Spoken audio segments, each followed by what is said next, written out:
Bien, buenas noches. Bienvenidos a este primer programa de contenido del Movimiento Viva México.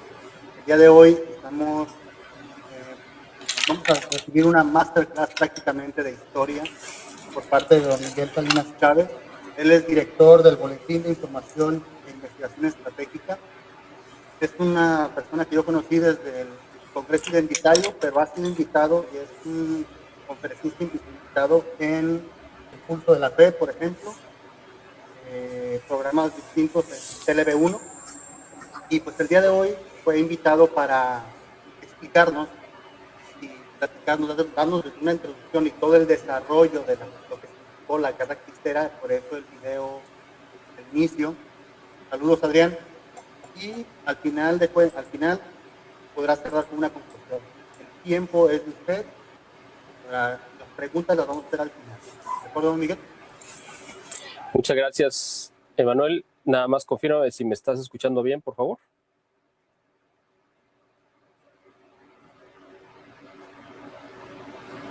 Sí, nada más confírmame si me estás escuchando, por favor.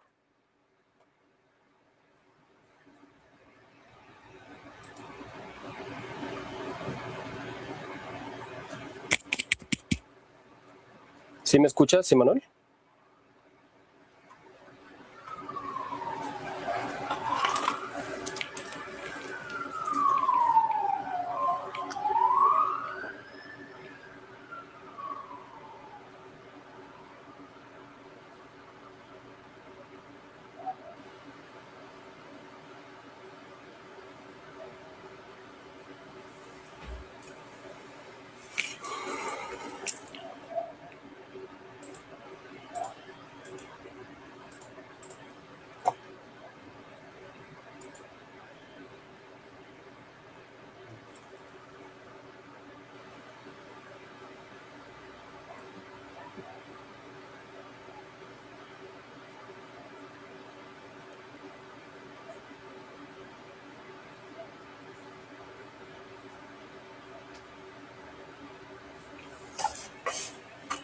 Dice que sí se escucha, don Miguel. ¿Sí me escuchan? ¿Te gusta iniciar? Ok. Bueno, pues antes que nada, muchas gracias por esta invitación. Les agradezco de verdad que hayan pensado en mí para poder tener este encuentro. Este tema, además, me parece que es una parte fundamental de la historia de nuestro país y creo que debería ser un tema obligatorio de estudio. Esto, pues estamos hablando del mundo de la fantasía, obviamente, ¿no? Pero la realidad es que sí deberíamos de tenerlo como un punto de referencia, dado que ha sido uno de los capítulos más importantes de nuestra historia.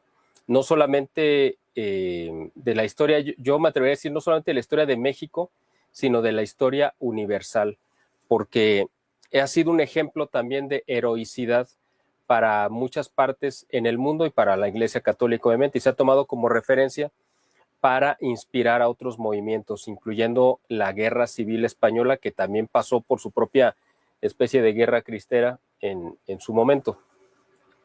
Así que creo que es muy importante no dejar que esta memoria histórica, sobre todo este año en particular, 2026, en el que estamos conmemorando el centenario del inicio de esta gesta heroica.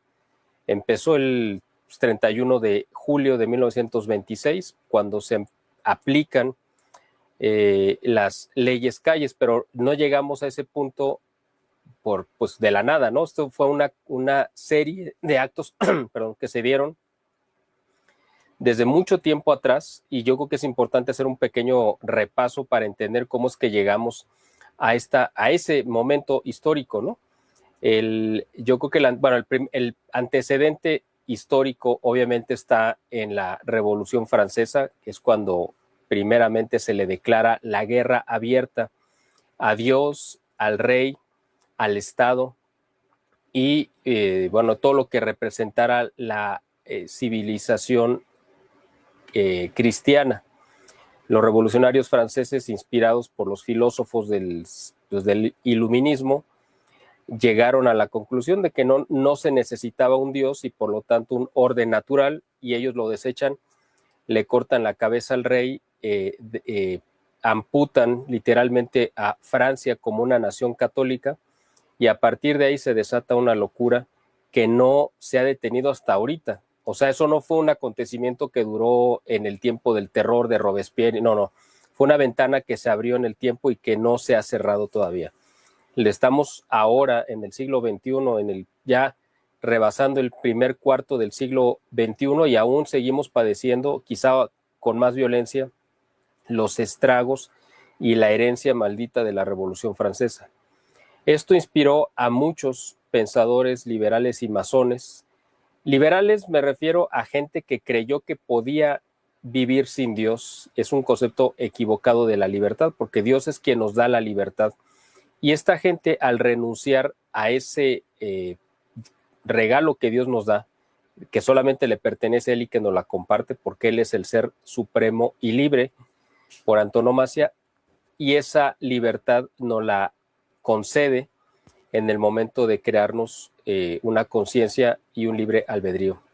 Entonces ellos se apropian de este término y lo han manipulado y lo han manoseado, y supuestamente crean una nueva sociedad carente de Dios y de valores, por supuesto, y de cualquier arraigo cristiano. Y eso representa también pues un libertinaje que es propio precisamente de las sociedades enviciadas y que llegan a corromperse por completo hasta la misma esencia.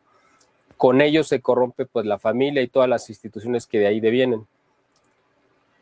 Eso fue el arranque. A lo largo del siglo XIX, aquí en México, empezamos también a tener nuestra propia guerra interna política a partir de 1823 y 24 específicamente, cuando de parte del presidente norteamericano que en ese momento estaba gobernando Estados Unidos, que era James Monroe, el famoso presidente de la doctrina Monroe, que no era otra cosa más que, entre otras cosas, bueno, aparte de imponer la política y los intereses norteamericanos por encima de las naciones de Hispanoamérica, pero él fue un contribuyente activo para lograr que España, el Reino de España, que era no solamente la península ibérica, sino todas las demás extensiones territoriales que tenía en América, se partiera en pedazos. Él fue uno de los artífices que ayudó a que esto sucediera.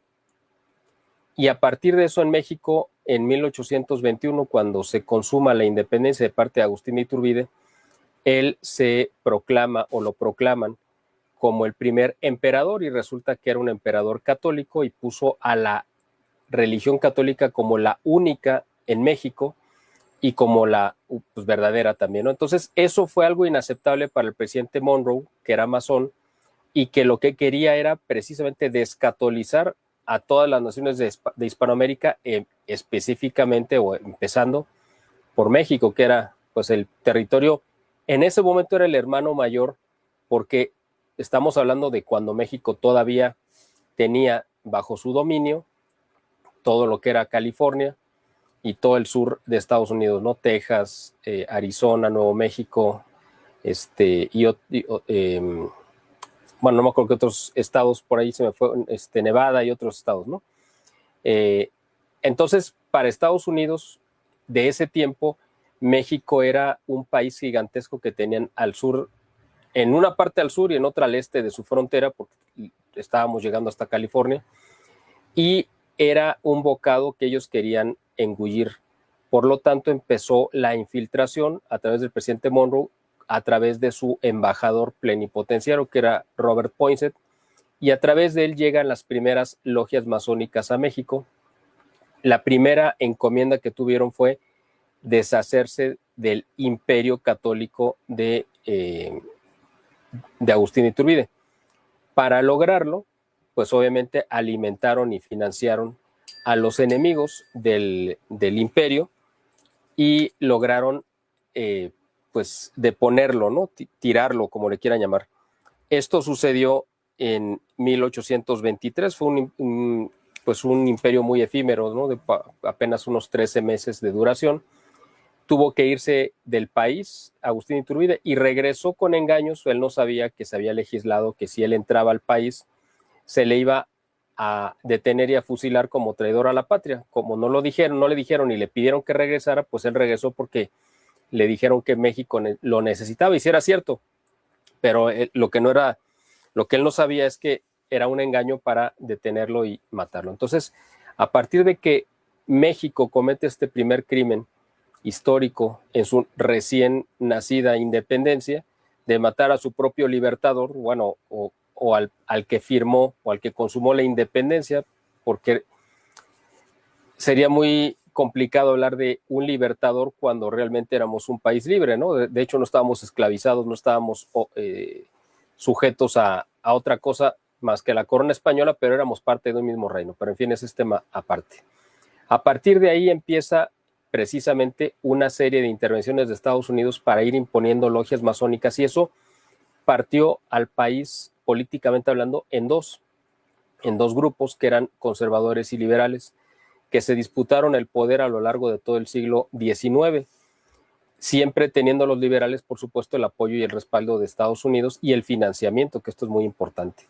Dentro de este bando liberal, pues se destacan figuras como Antonio López de Santana, que todo el mundo yo creo que recuerda con una amarga memoria, y alguien que era peor que él, que era Valentín Gómez Farías, un médico de Guadalajara, de la ciudad donde yo vivo, que fue seminarista. Fue un caso muy parecido al de Benito Juárez, y de hecho yo lo considero como el Benito Juárez de la primera mitad del siglo XIX.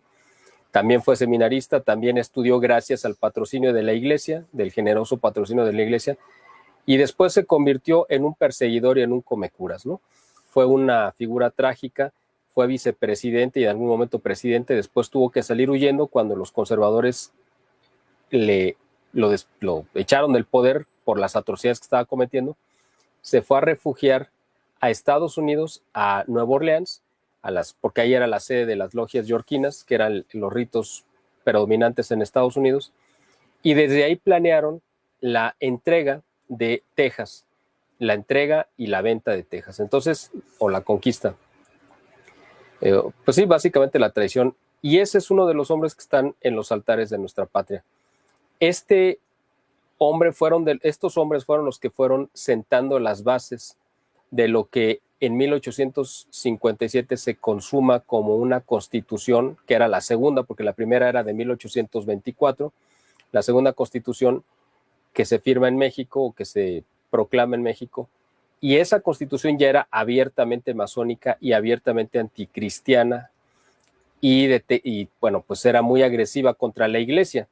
Eso detonó la primera especie de guerra cristera que hubo, que fue en el siglo XIX, precisamente en esa época, que se conoció como las guerras de Reforma, donde Benito Juárez, que era un presidente pues ilegítimo, porque no lo eligió nadie más que, pues él se autonombra, aunque había un presidente legítimo en ese momento, y toma el poder y se desata una guerra civil, aparte, una guerra civil política, pero una guerra civil también de persecución religiosa, donde los masones de Benito Juárez y el grupo liberal empezaron a destruir templos, a saquearlos, a quemarlos y utilizarlos pues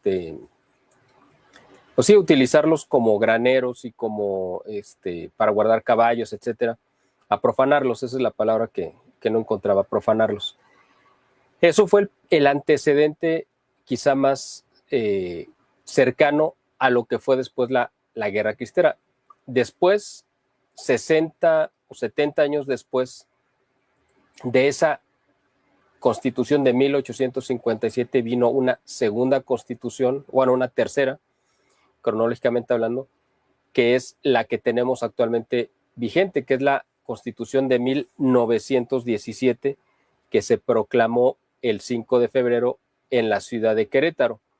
Esa constitución también tiene pues una serie de aberraciones y de ataques directos contra la iglesia.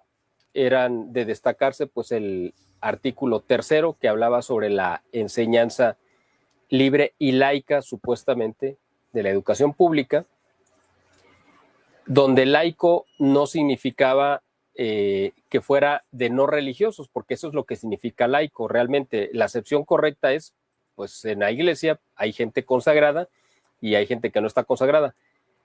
Entonces los laicos, la masonería lo entiende como anticatólico. Básicamente esa es la acepción que le dan, ¿no? No es que sea una persona bautizada, sino que sea abiertamente, es un concepto anticatólico, ¿no? Entonces, la Constitución de 1917, su artículo 3º, dice que la educación debe ser laica, es decir, ellos lo traducen como antirreligiosa, anticatólica. También está prohibido, por lo tanto, enseñar cualquier cuestión religiosa dentro de las instituciones.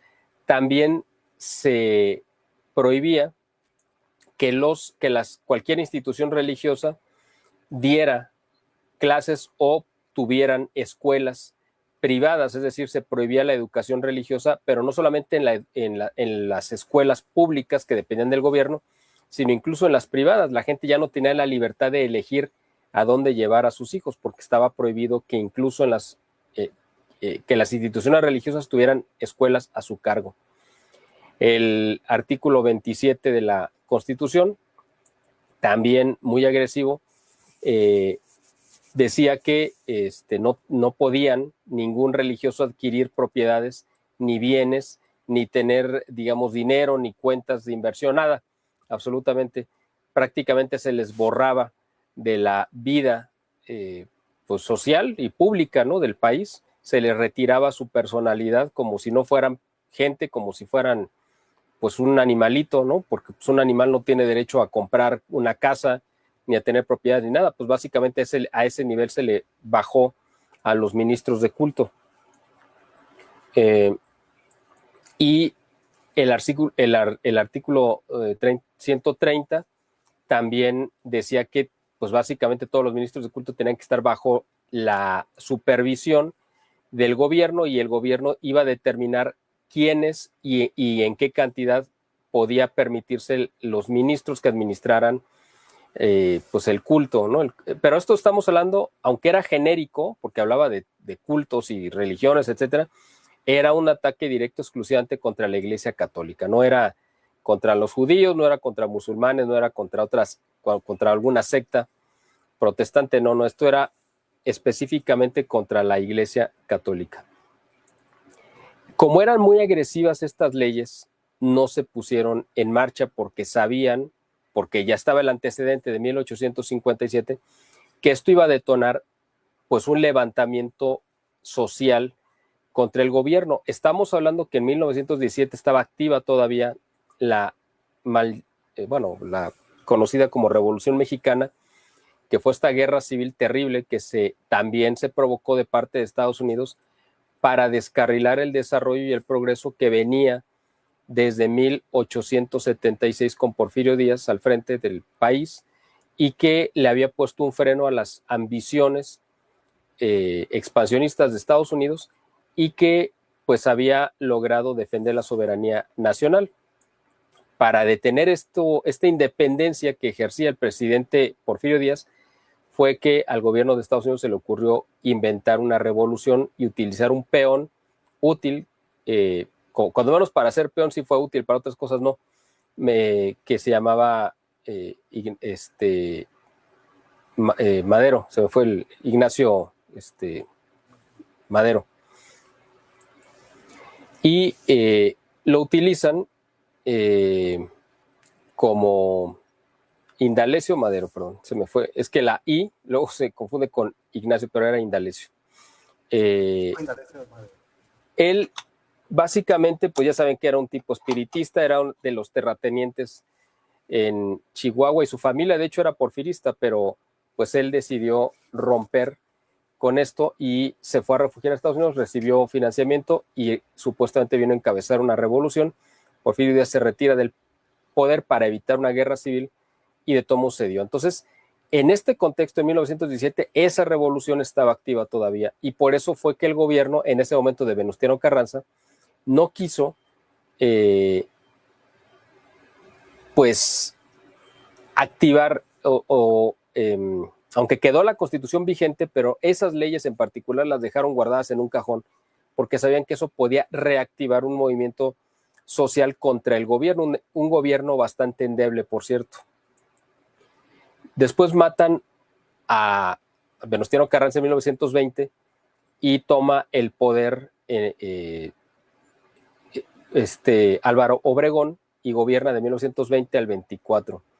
Álvaro Obregón estaba tentado en activar o no estos artículos polémicos, el 3, el 27 y el 130, pero no se animó precisamente por esto. Acababan de salir de la revolución, no tenían el reconocimiento de muchos países y lo que menos necesitaba el gobierno de Álvaro Obregón era un nuevo levantamiento social, ¿no? Que lo podía debilitar. Estados Unidos no le había dado el reconocimiento, de hecho se lo dieron hasta 1923. Así que él no lo quiso activar.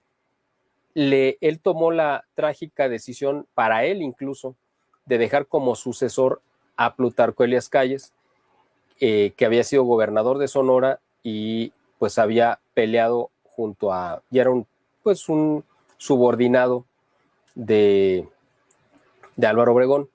Plutarco también, porque los dos eran de Sonora. Plutarco Elías Calles toma la presidencia en 1924 y él sí se decide a implementar estos artículos de la ley.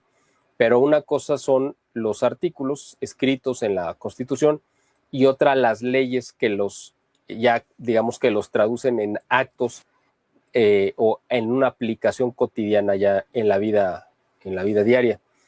Entonces, él redacta las leyes para aplicar esos artículos. Esas leyes, esa ley de aplicación de esos artículos se conoce como la Ley Calles. Y en esa, que él lo hizo en 1926, decreta que a partir del 31 de julio de 1926 entraba en vigor esta ley, es decir, se activaban estos artículos que habían estado congelados y el primero de ellos era que iban a tomar el control y la administración de los templos. Por lo tanto, los curas tenían que entregarle a la tropa, al ejército, las llaves prácticamente de los templos y que el ejército iba a entrar supuestamente a hacer un inventario a ver qué encontraban porque iba a quedar bajo su resguardo. ¿Qué es lo que iba a suceder? Obviamente, pues que iban a hacer un saqueo por completo de toda la riqueza que encontraran, de pinturas, joyas, dinero, todo lo que se encontraran. Y ya después que hubieran saqueado, iban a hacer el inventario. Entonces iban a decir, no, pues es que no había nada. Había unas bancas nada más de lo que encontramos, unos reclinatorios, y eso es lo que iban a informar que supuestamente habían encontrado. Todos los templos iban a ser profanados porque iban a pasar a ser propiedad federal bajo el gobierno y el gobierno iba a determinar qué uso se le daba, si podían usarse para el culto o para otras actividades. Eso fue lo que activa precisamente ya en forma la reacción de la población que se puso a las puertas de los templos para impedir que el ejército entrara. Entonces, a partir de ese día es que empiezan las primeras confrontaciones con el gobierno cuando le impidieron a la tropa entrar a los templos. La gente fue un acto espontáneo de defensa de lo que consideraban suyo, y lo es, de hecho, las parroquias. Entonces, a partir de ahí, el gobierno de Plutarco Elías Calles calculó mal y pensó que el pueblo católico pues, era un pueblo de cobardes y de agachados, ¿no? No sé, consideró que no iban a tener las agallas para enfrentarse. Él había estado activo en la guerra civil de la Revolución, pues durante 15 años más o menos. Así que no pensó que fuera a encontrar una resistencia militar, pero con lo que no contaba es que muchos de los católicos que estaban defendiendo los templos, pues también habían participado en la guerra interna, en la guerra civil, en la Revolución Mexicana. Algunos de ellos todavía conservaban armas y los que no tenían, pues las consiguieron desde Estados Unidos, porque también hubo, no mucho, pero algo de apoyo de parte de algunas asociaciones católicas y muy pocas diócesis norteamericanas que también apoyaron con armas y dinero para que los católicos se defendieran. Lo heroico de esto fue precisamente que al inicio los católicos se defendieron con lo que tenían a mano, piedras, palos y sus propias manos, literalmente, ¿no?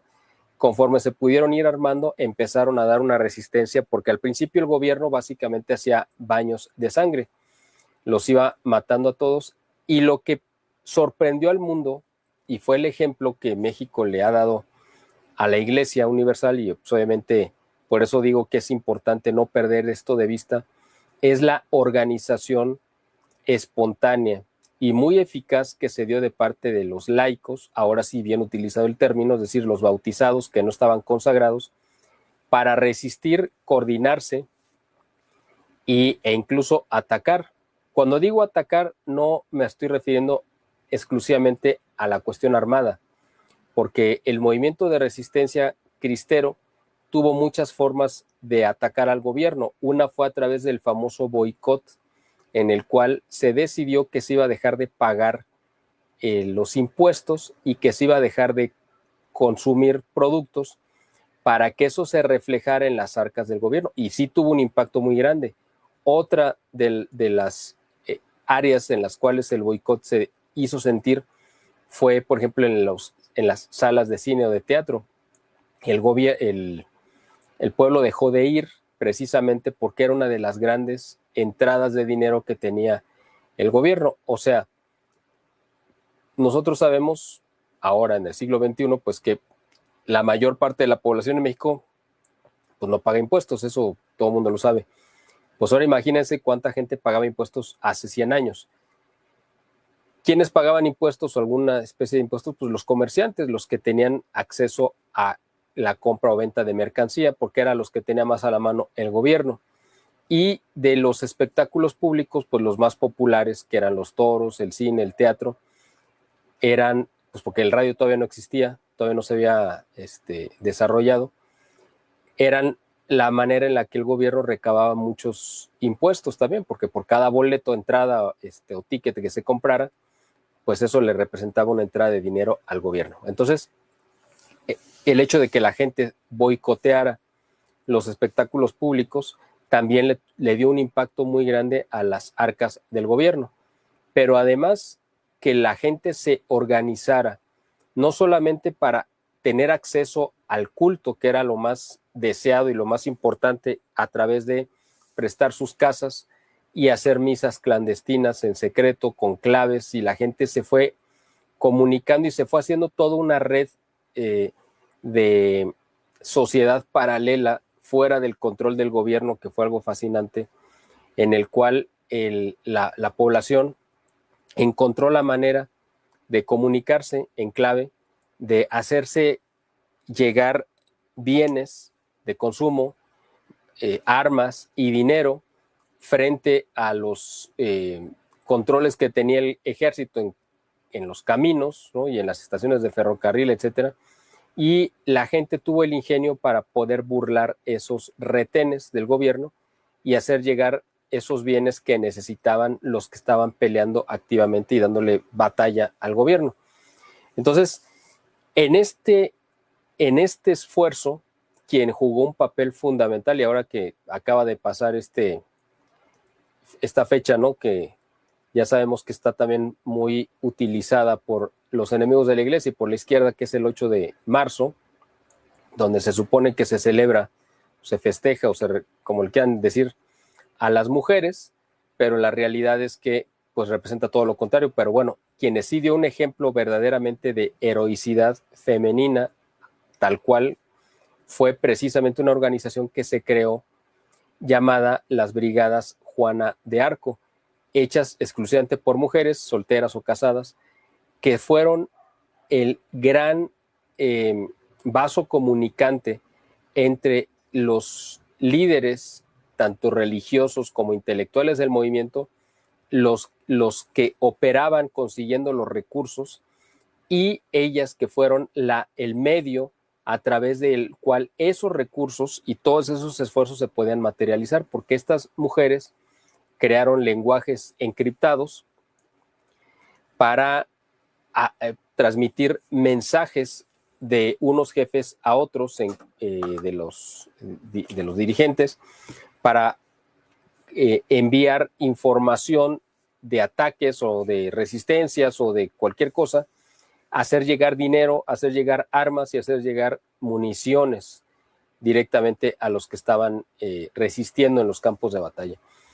Además que se encargaban de atender a los heridos e incluso pues también de cuidar cuando los niños perdían a sus padres, ¿no? O específicamente, o sea, los padres varones me refiero.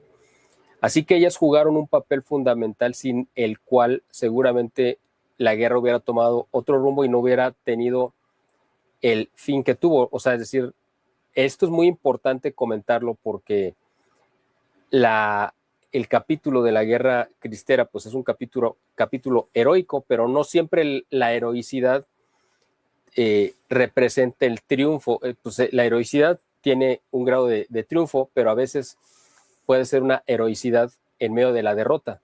Pero en este caso, la guerra cristera sí logró sus fines, que fue la de obtener la victoria, incluso militar, que era la más difícil, porque se estaba combatiendo contra un ejército que además venía muy preparado porque había estado combatiendo a otros ejércitos, aunque fueran irregulares, como eran pues los levantados de la revolución, y que era el ejército oficial, el ejército federal, pues cuando menos tenía adiestramiento, tenía armas, tenía alimentos y pues la ropa elemental, ¿no? Sin embargo, estuvieron combatiendo contra una guerrilla improvisada, que eran los cristeros, que pues iluminada literalmente por el Espíritu Santo, sabían de qué manera. Además, ellos conocían perfectamente los terrenos donde los atacaban, entonces eso les daba una ventaja. Y pues finalmente reclutaron una persona muy importante que fue el general Gorostieta, que había sido un militar activo durante la Revolución Mexicana y que, pues, aunque era católico, pero pues, era como católico de los que pues hay muchos actualmente y siempre ha habido, que eran más de pues un católico social, digamos, que un católico ferviente, pero él se fue convirtiendo y se convirtió completamente en un verdadero luchador por una convicción. Al principio fue por trabajo, porque lo contrataron. Después ya lo hizo por convicción, el defender la causa cristera. Y pues él fue el que le asestó los golpes más certeros al ejército, las derrotas militares, al punto que el mismo gobierno norteamericano, que había propiciado también y que respaldaba la guerra contra los católicos y le daba su respaldo a Plutarco Elías Calles, tuvo que intervenir para pedirle al gobierno de Plutarco Elías Calles que se sentara a negociar las condiciones de paz con la iglesia, dado que si no lo hacía en ese momento, el ejército cristero iba a terminar tomando el poder completo en México. De hecho, aquí en Jalisco, sí llegaron a tomar el poder y sí llegaron a tener un gobernador cristero. Eso yo creo que fue prácticamente la gota que derramó el vaso para el gobierno norteamericano, que le estuvo surtiendo de armas, dinero y parque al gobierno de Plutarco Elías Calles, y que vieron que fueron infructuosos sus esfuerzos, dado que el ejército cristero pues estaba teniendo más victorias, y eso moralizaba por supuesto a la gente y lograba que esto pues se multiplicara. Entonces, por otro lado, también el gobierno de Estados Unidos intervino diplomáticamente con la Santa Sede para influir también en los obispos norteamericanos y en algunos mexicanos, para convencer al Papa de que él diera la orden de pacificar a México. Se ha especulado mucho que al Papa le llegaron informes falsos o no exactos, inexactos pues, de que la guerra en México pues no solamente la estaba perdiendo el bando cristero, lo cual no era cierto, sino que además estaban matando casi por cientos de miles a católicos, y que se estaba haciendo un baño de sangre terrible, y que por eso era pues fundamental él, como pastor universal, detener este conflicto para detener el baño de sangre de católicos en México. Entonces, eso fue lo que propició que el Papa ordenara a los obispos aceptar condiciones ignominiosas de una paz que no tenía que haber aceptado la iglesia porque tenía las de ganar. ¿Quién finalmente terminó ganando en este conflicto? Pues básicamente podemos decir fue un empate donde los católicos que ganaron con una sabor, fue un empate para ellos con un sabor amargo, porque era sabían que ellos estaban ganando y los sentaron a negociar, y para el gobierno pues fue un armisticio, digamos, un acuerdo de paz también que les supo a derrota, porque fueron obligados, porque si no hubiera sido así hubieran terminado perdiendo militarmente el conflicto. Después de esto se dio un capítulo terrible que fue a partir ya de 1930, porque este conflicto estuvo activo de 1926 a 1929. En ese periodo de 3 años se dieron todo tipo de actos heroicos de católicos, laicos y sacerdotes, y aunque en los altares solamente hay varones, también hubo actos heroicos y mártires mujeres. ¿Por qué no están en los altares? Pues es una pregunta que no me la vayan a hacer ahorita en el periodo de preguntas y respuestas, porque no tengo respuesta para ello. Pero sería muy bueno impulsar la causa de algunas o de las varias mujeres de las que se tiene testimonio que sí fueron mártires también, ¿no? Y que merecen el mismo honor de estar también, deberían de estar en los altares. Entonces, a partir de 1930, supuestamente ya con los acuerdos de paz firmados y en activo, es cuando el gobierno federal asesina a mansalva a los líderes cristeros, a los que quedaban, por supuesto, ¿no? Ya desarmados, porque fue una de las condiciones que el gobierno les puso, que tenían que entregar las armas, que fue un error de parte de ellos hacerlo, pero bueno, al final de cuentas estaban obedeciendo a sus pastores y los pastores les dijeron que lo tenían que hacer.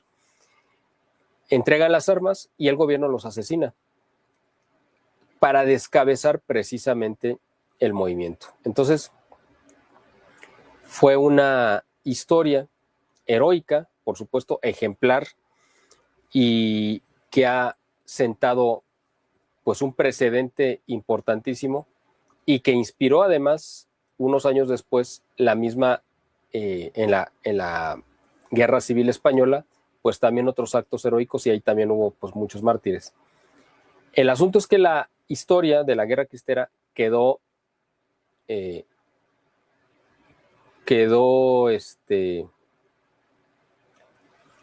aquí estoy leyendo algunos comentarios que dice que no se está escuchando. Nada más quisiera ver si me pueden confirmar que se está escuchando bien.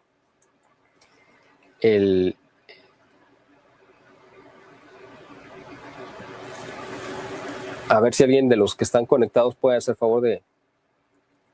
Ok, bueno, voy a continuar, porque de todos modos lo importante es que pues se está grabando y en la grabación lo importante es que en la grabación se quede bien el sonido. Bueno, perdón por esta interrupción.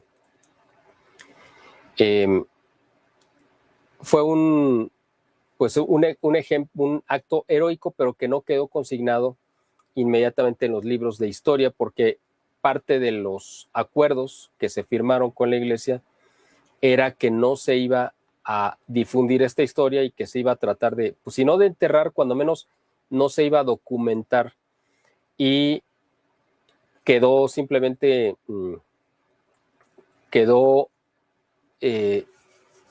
reducida o consignada a la tradición oral de los pueblos, ¿no? De las familias, en todos los lugares, en Colima, en Michoacán, en Jalisco, Guanajuato, por supuesto, en la Ciudad de México y en otros lugares. Muchos de los recuerdos que se preservaron de la memoria de la Guerra Cristera fue porque se transmitió oralmente de los protagonistas, ya sea gente que combatió y sobrevivió, o de hermanos o hijos o padres que tuvieron pues algún héroe o algún mártir dentro de su familia. Se conservaron prendas, por supuesto, que se veneraron desde un principio como reliquias. Y esto al final, pues sí se fue escribiendo muy lentamente esta historia. Obviamente el gobierno la sacó por completo de la historia oficial. No se escribió ustedes saben que la historia la escriben los que ganan. Como en este caso, pues el gobierno no ganó, pues tampoco la escribió. Entonces quedó pues simplemente ese eco de esto que había sucedido y que se transmitía oralmente, pero nada más. Fue pues básicamente hasta que el historiador Jan Meyer, este francés que vino en la década de los 60s y 70s a México a hacer un doctorado sobre Emiliano Zapata, cuando se topa precisamente con esta historia de la guerra cristera y le llama tanto la atención que empieza él a hacer, a redirigir sus estudios, su atención a este capítulo de la historia y se encuentra con un mundo fascinante. O sea, fue él el que realmente rescató y ordenó y documentó de manera magistral toda esta gesta heroica. Él, pues sin ser católico, bueno, nominalmente católico, pero no era practicante y al final, pues me imagino que sí se acabó convirtiendo hasta donde se pueda convertir un francés, que a lo mejor tampoco es que se puedan convertir mucho, yo no sé, sí, porque él venía de la educación de la Universidad de Sorbona de París, me parece. Entonces, bueno, pues ahí es una de las universidades más agresivas contra todo lo que tenga que ver con la religión, porque pues ellos se sienten herederos completamente de la Revolución Francesa. Pero bueno, como sea, él hizo un trabajo extraordinario, rescató la memoria de esta guerra y todavía le tocó conocer a muchos de los sobrevivientes, de los que fueron soldados, y tuvo la oportunidad de captar o de rescatar o preservar esos testimonios de los que estuvieron ahí, y gracias a eso nosotros ahora conocemos mucho de esta historia heroica para la iglesia. Después, varios años después, se empezó a impulsar la causa de los mártires también, que eso fue ya cuando había pasado un tiempo prudente, ya en tiempos de Juan Pablo II, para que esta memoria histórica no quedara simplemente como parte de un anecdotario, sino que sirviera de ejemplo para la Iglesia Universal. Parte de esto le tocó impulsar este trabajo al cardenal arzobispo aquí de Guadalajara, don Juan Sandoval Íñiguez, que fue arzobispo de la ciudad de aquí de Guadalajara. A partir del nombramiento lo recibió en 1993 y vino a tomar posesión, me parece, si no, a lo mejor me falla el dato, pero creo que a partir del 94 y estuvo hasta el 2011 como arzobispo. A él le tocó, como arzobispo, impulsar la causa también para que los santos mártires llegaran a los altares, primero como beatos y luego como para que fueran canonizados por Juan Pablo II. Él, pues básicamente hizo esa labor de impulsar esta labor y gracias a él tenemos pues todos estos ejemplos heroicos de estos santos mártires que ahora podemos venerar y cuyo ejemplo de heroicidad y de santidad pues nos inspiran para poder llevar pues una vida mejor.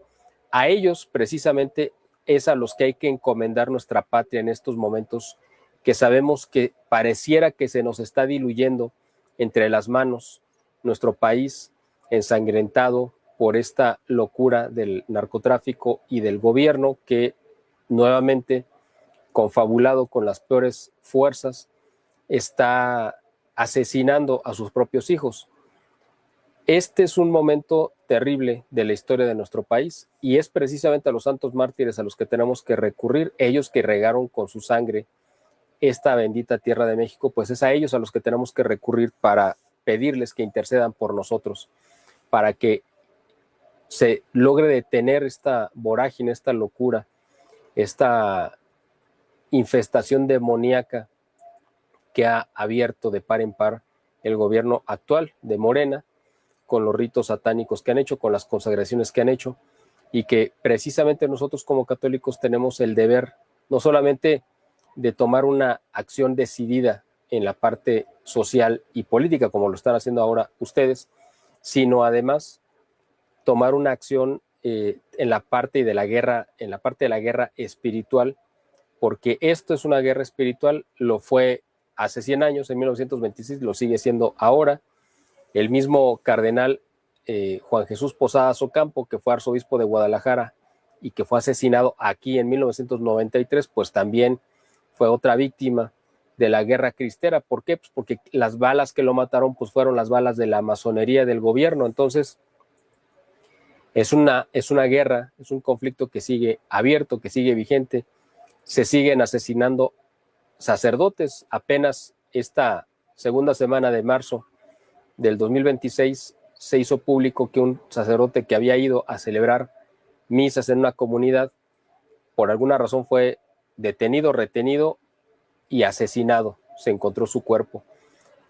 México es el lugar donde más sacerdotes están asesinando del mundo, y esto es algo que continúa siendo precisamente, esa sangre sigue clamando al cielo como la de los mártires, y esta sangre nueva de estos nuevos mártires que estamos teniendo actualmente a 100 años de la guerra cristera, pues también van a ser semilla de santidad para nuestro país.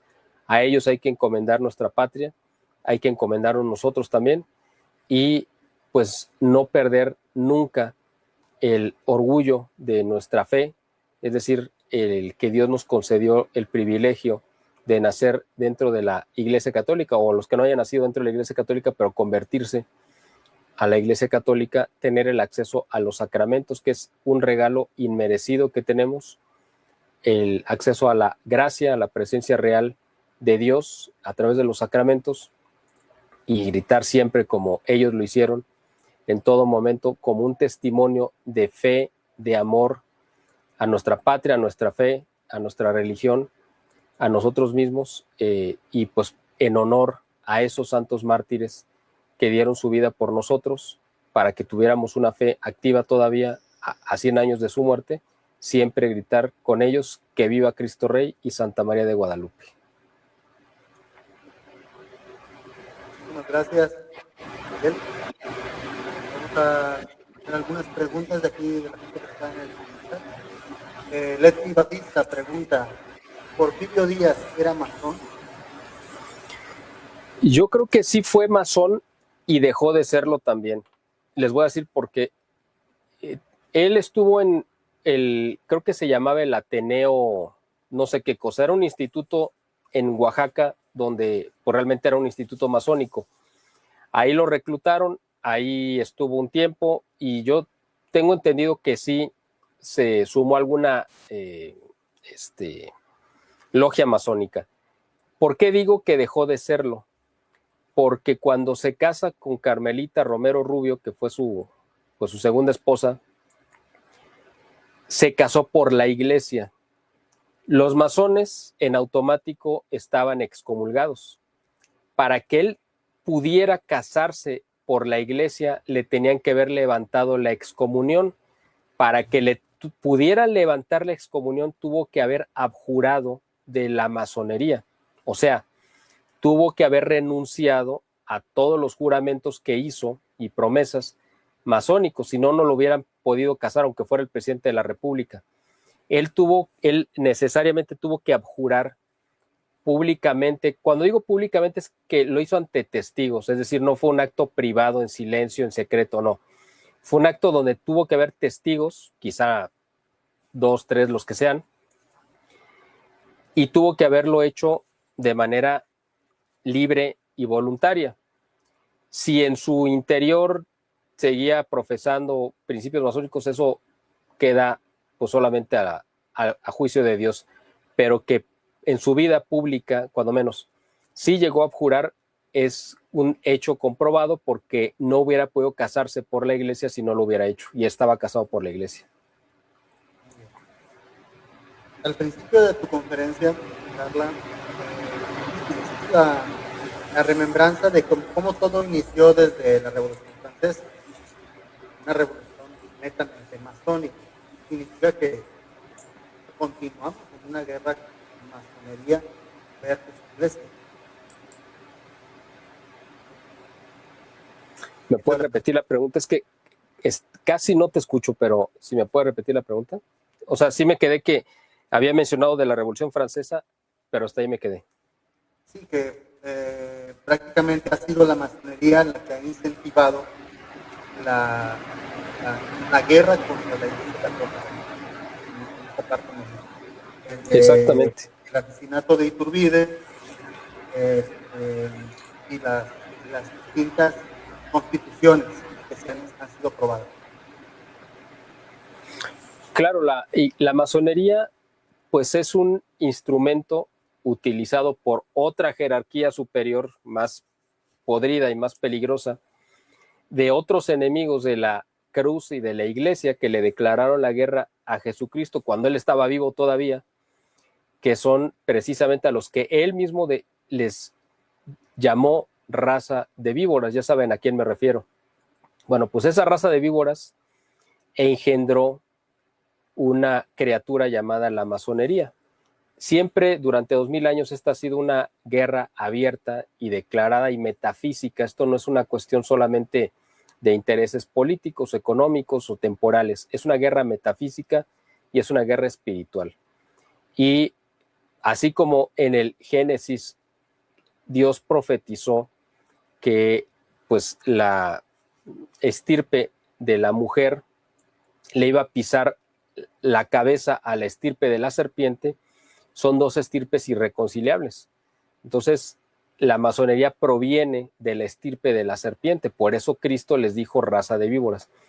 El mismo San Maximiliano Kolbe, un santo del siglo XX, que imagino que pues, habrá muchos que lo conozcan, fue un gran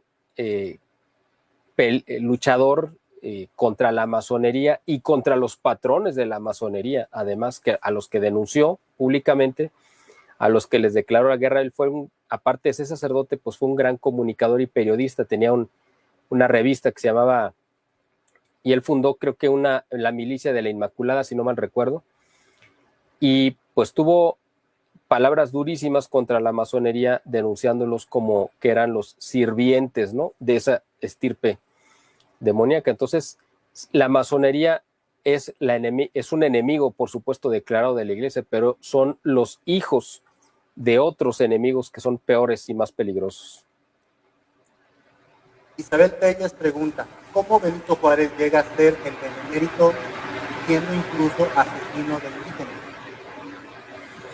Bueno, porque ese es un título que se le dio por otros masones. Es que él es el santo patrono de la masonería en México. Al final de cuentas, no extraña que le cuelguen todas las medallas de cosas que pues, no solamente no hizo, sino que no merecía recibir ningún reconocimiento. Pues realmente Benito Juárez es uno de los grandes traidores que hemos tenido en la historia de nuestro país, pero está consagrado en los altares de la patria precisamente por otros masones que son los que escribieron la historia, que nos han gobernado y que lo exaltan precisamente por haber tenido Benito Juárez, pues ese, para ellos, arrojo de haber combatido abiertamente a la iglesia, de haber profanado templos, de haber saqueado también las arcas de la iglesia, en fin, por todas las atrocidades que hizo. Por eso es que sus hermanos masones pues lo tienen como un gran prócer.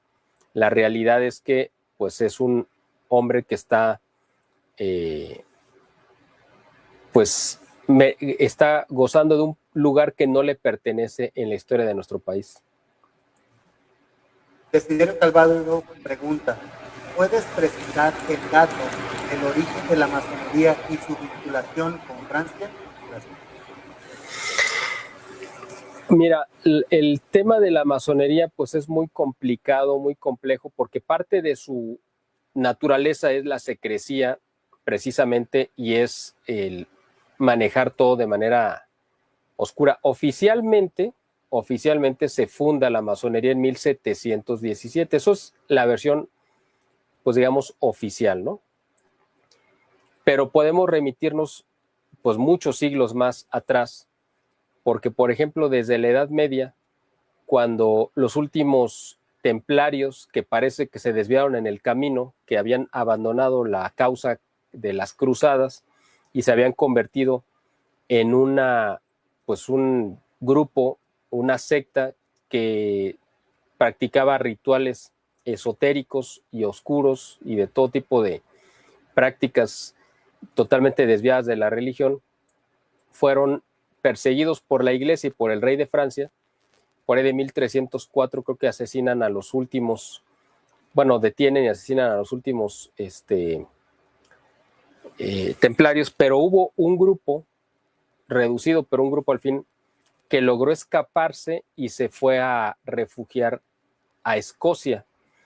Y quien los recibió en Escocia, si ustedes han visto la película de Corazón Valiente, esta película que hizo Mel Gibson, dedicada a William Wallace, que es digamos, el héroe más grande de Escocia, que peleó contra los ingleses, se acuerdan que el coprotagonista de la película es el rey de Escocia, el heredero, que se llama Robert, tenía ahorita el nombre aquí en la boca, pero se me fue Robert Bruce. Ese era el nombre del rey de Escocia. El rey, ¿se acuerdan que tenía lepra y estaba escondido en una cueva? Entonces le hereda la corona a su hijo, que era Robert Bruce, si no mal recuerdo, y para que él pudiera gobernar tuvo que conseguir el respaldo de los clanes, de las familias, y esas familias giraban o se unificaron en torno a William Wallace. Cuando matan a William Wallace porque lo traiciona Robert Bruce, él se hace con la corona porque los ingleses le prometieron la corona de Escocia a cambio de que entregara a William Wallace. Entonces, al final de cuentas, pues fue rey de Escocia. Bueno, esta historia se las cuento porque estos templarios que lograron escapar de la última persecución por ahí de 1304 se fueron a refugiar a Escocia y los acogió Robert Bruce, precisamente, este rey, que salió ahí en la película. Y ahí es donde se funda este rito que se llama el rito escocés, por eso se llama escocés, porque se fundó en Escocia.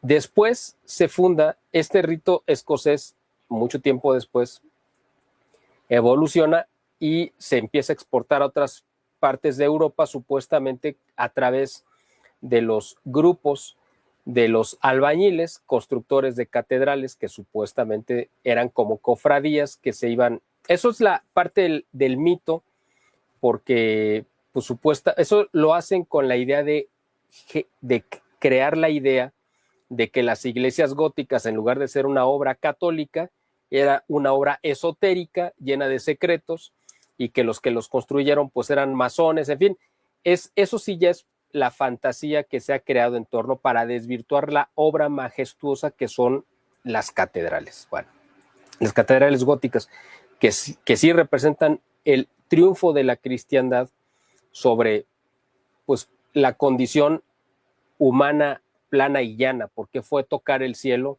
con sus manos y ofrecer esa obra a Dios. Pero bueno, entonces se revuelve un poco la historia de la masonería con la mitología, y porque hay incluso masones que dicen, no, es que la masonería viene desde la época de Salomón, porque Salomón, el rey, el hijo de David, pues se tendió hacia el esoterismo también, y él fundó parte de la tradición esotérica, en fin, por eso lo toman como ejemplo, ¿no?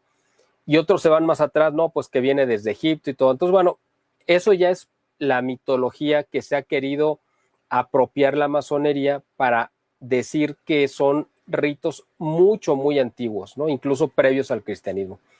La realidad es que cuando menos documentalmente, aparte de esta cuestión que les acabo de comentar de cómo los templarios llegaron y fueron recibidos y protegidos por el rey de Escocia, aparte de eso, está documentado que fue a partir de 1717 que se funda pues vamos a decir como oficialmente la masonería, y en Francia se crea este rito específico que es la francmasonería, o sea, la masonería francesa, y de ahí se derivó pues a otros países. Después se crea el rito yorquino, que era opuesto al escocés, porque el escocés era un rito real hecho para las familias nobles, para los reyes, y el yorquino pues es el rito republicano, ¿no? El de la Revolución Francesa, digamos, en el sentido de una vez destronado el rey, se impone una nueva república sin Dios y sin rey, y ese es el rito yorquino. Entonces, esa es más o menos la historia. Digo, no, esto es como para un programa completo, simplemente quise responder esta pregunta, pero es algo muy extenso, quise resumirlo para no quitarles mucho tiempo con esta respuesta, pero adelante, espero que haya quedado respondido. y que en otro capítulo hablaremos específicamente de la Revolución Francesa, dado que también hay una respuesta del pueblo católico con el pueblo de la Bendición. Exactamente, así es. Desiderio Calvario pregunta, ¿y qué nos toca hacer a nosotros hoy? Bueno, creo que esa pregunta, perdón, ya la respondí casi al final de lo que dije. Precisamente lo voy a repetir un poquito, nada más para que quede bien asentado. Lo que estamos haciendo esta noche, ustedes en este grupo que se han activado políticamente porque tienen una conciencia de ser un factor de cambio en la sociedad, eso es parte de hacer ya el cambio, participar activamente en la política, en esta política tan odiosa que tenemos, ¿no? Y tan corrompida. Pues precisamente por eso hay que actuar ahí, porque pues hay que sanar lo que está enfermo. No tenemos que sanar lo que está sano, sino hay que sanar lo que está enfermo. Y nosotros somos esos anticuerpos que hay que sanar, esos tumores terribles que se están acabando este organismo que se llama México. Eso es en la parte social. Aparte, pues vivir de acuerdo al catolicismo, es decir, en nuestra vida cotidiana, pues ser honrados, ser veraces, es decir, no mentir, ser coherentes con lo que diga nuestra boca lo respalden nuestros hechos. Ya saben, digo, no les voy a repetir aquí el catecismo, ustedes saben qué es y el compromiso que es ser católico, eso tenemos que hacerlo todos los días. Y en la parte ya espiritual, esa que solamente ve Dios, es pues vivir y pedirle su protección y la intercesión de los santos mártires para que ellos que ya dieron su vida por México y la dieron por la fe, nos ayuden a alcanzar de Dios el favor ahora más urgente que nunca de rescatar a México de esta infestación demoníaca, porque estamos bajo una infestación exactamente como estábamos hace 500 años. O sea, si quieren que seamos más exactos, hace 507 años, más o menos, es decir, cuando llega Cortés a México y que ve las atrocidades que se cometían, que los sacerdotes mexicas se comían a las víctimas, las sacrificaban y que violentaban a los pueblos o juzgados, en fin, esas atrocidades inspiradas por el demonio, que eran los que pues movían la voluntad de los sacerdotes mexicas, es exactamente la que estamos metidos ahorita, exactamente igual. ¿Cómo vamos a salir de este atolladero? De la misma forma, pidiéndole también a la Virgen Santísima que venga y rompa esas cadenas de opresión demoníaca que ahora nos tienen ahogándonos en la sangre de tantos inocentes que derraman pues su sangre todos los días de manera violenta, y esa sangre también clama al cielo. Entonces, lo podemos hacer, ya lo dije, en la vida social, tenemos un impacto, en la vida personal y en la vida espiritual. O sea, en los tres niveles tenemos cosas que hacer. Ustedes creo que ya lo están haciendo en los tres niveles. Los felicito y los exhorto a que sigan adelante haciendo lo mismo. Muchas gracias, Miguel. Prácticamente se acabaron las preguntas. Les agradezco a todos su asistencia. Este programa estará disponible en los próximos días. Hoy se transmitió en vivo en Facebook. Estará disponible también en la página de don Miguel Salinas Chávez. Y pues, estamos al pendiente. Por cuestiones del próximo conferencista, se va a recorrer del siguiente martes a mañana. Entonces, estén al pendiente mañana a las 9 de la noche. Les estaré compartiendo temprano mañana en línea. Muchas gracias, Miguel. Estamos en contacto y que viva Cristo Rey. Que viva Cristo Rey, y gracias a ustedes por invitarnos, y que viva Santa María de Guadalupe.